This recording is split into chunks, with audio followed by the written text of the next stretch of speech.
Pemilihan Umum Kabupaten Maluku Tengah telah menerima logistik pemilu 2024.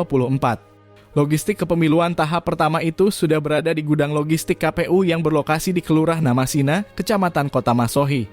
Diketahui pengiriman telah tercatat per tanggal 26 Oktober dan 2 November 2023. Dari data yang diperoleh dari Sekretariat KPU setempat, logistik itu terdiri dari 6.221 buah kotak suara, 2.474 botol tinta, dan 119.147 keping.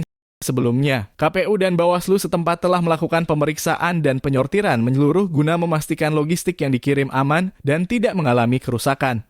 Bila terdapat kerusakan dan kekurangan, KPU akan langsung melaporkan untuk segera diganti, sehingga pada pelaksanaan pencoblosan pada pemilu 2024 tidak ada kekurangan maupun kerusakan. Tribun X sekarang menghadirkan lokal menjadi Indonesia.